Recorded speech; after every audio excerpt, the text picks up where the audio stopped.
Fakta dan mitos seputar TikTok Shop yang nggak banyak orang tahu. Ternyata dari TikToknya guys, itu juga udah ngeluarin ada salah satu halamannya di mana mereka ngebahas tentang fakta mitos tentang TikTok Shop tuh kayak gimana sih gitu ya, dengan semua yang rame-ramenya. Mitos pertama, katanya Project S itu mau dibuat dan ada di Indonesia. Nah kalau versi dari TikToknya nih, Project S tuh nggak pernah ada, dan kata mereka adalah kami nggak punya rencana buat bikin Project S di Indonesia, nggak punya bisnis lintas batas, dan 100% menjual di TikTok Shop memiliki entitas bisnis lokal yang terdaftar dengan nomor induk berusaha atau pengusaha mikro lokal dengan verifikasi KTP. Tapi benar juga sih, kalau kalian mau daftar TikTok Shop, kalian kan ketemu halaman kayak gini nih, dimana lu harus masukin NIB setelah lu mau bikin shop. Jadi kayak benar juga ya, kan nggak bisa sembarangan.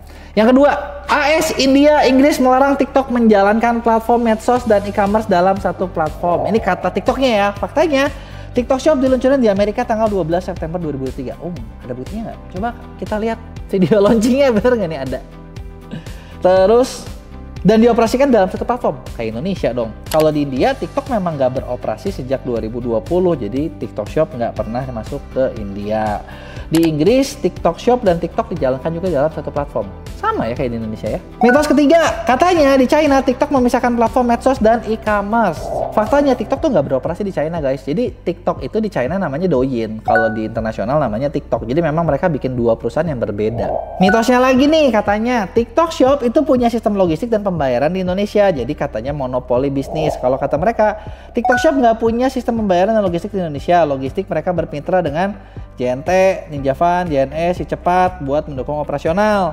Terus sistem pembayaran mereka menerima semua metode termasuk kartu kredit, debit, transfer bank dan lain-lain.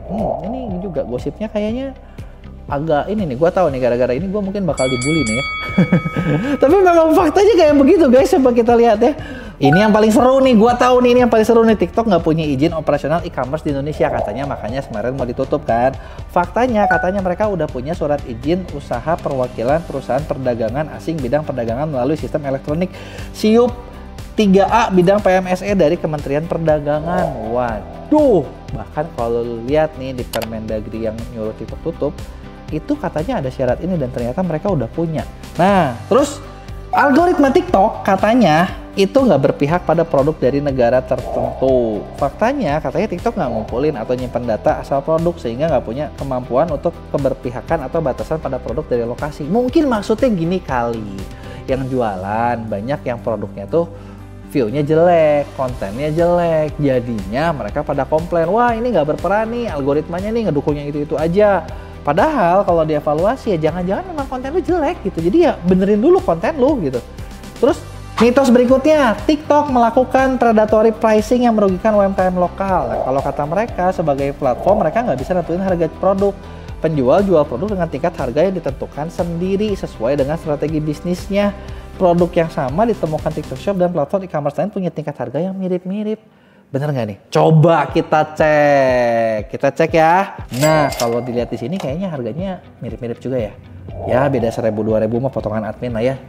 Nah terus mitosnya, TikTok memproduksi produk sendiri dan mempromosikannya di Indonesia. Faktanya kata mereka adalah TikTok nggak memproduksi produk sendiri di platform dan mereka nggak berniat jadi retail atau wholesaler yang berkompetisi dengan para penjual di Indonesia. Waduh, ini kok kayak semua isu-isunya dibantah gitu ya pakai versi dari TikToknya ya. Tapi kalau menurut pendapat gue ya, misalnya nih gue jadi TikTok gitu ya, gue berpikir juga ngapain gue jualan gitu, karena kalian bayangin deh sekarang gini, TikTok memang sih nggak dapat duit dari setiap penjualan produk TikTok Shop ya, tapi mereka dapat dari komisi fee kan.